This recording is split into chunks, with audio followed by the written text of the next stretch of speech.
அஸ்ஸலாமு அலைக்கும். இஃப்தாருக்கு நல்ல கிரீமியான சிக்கன் சீஸ் பஃப் எப்படி செய்து பார்ப்போமா? அதுக்கு ஒரு கடாயில பட்டர் போட்டு மெல்ட் ஆன உடனே கை நிறைய கார்லிக் போட்டு சாட்டே பண்ணுங்க. கார்லிக் கலர் சேஞ்ச் ஆன உடனே ஆனியன் போட்டு நல்லா வதக்கிக்கோங்க. இப்போ சிக்கன் பிரஸ்ட் ஆட் பண்ணி நல்லா ஆயிலே பிரட்டி விடுங்க. இப்போ சால்ட் ஆட் பண்ணி pepper powder, paprika powder, Kashmiri chilli powder, red chilli flakes, கொஞ்சம் ஆரிகனோ, ஒரு ஸ்பூன் டொமேட்டோ பேஸ்ட் எல்லாம் சேர்த்து மிக்ஸ் பண்ணி விடுங்க. நான் எக்ஸ்ட்ரா டேஸ்ட்டுக்கு ரெட் கேப்சிகம், பர்மசான் சீஸ், கொஞ்சம் குக்கிங் க்ரீம் ஆட் பண்ணியிருக்கேன். நல்லா மிக்ஸ் பண்ணி விடுங்க. அவ்வளோதான், ஸ்டஃபிங் ரெடி.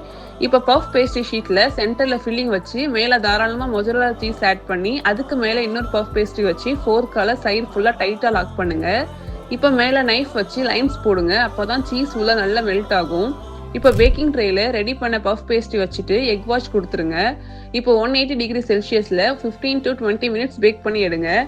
நல்ல கிறிஸ்பியா உள்ள நல்ல சீஸியான சிக்கன் பஃப் சாப்பிடவே ரொம்ப அல்டிமேட்டா இருக்கும். ட்ரை பண்ணி பாருங்க. இந்த மாதிரி இஃப்தார் ரெசிபிஸ் பார்க்க என் பேஜை ஃபாலோ பண்ணிக்கோங்க. டாடா.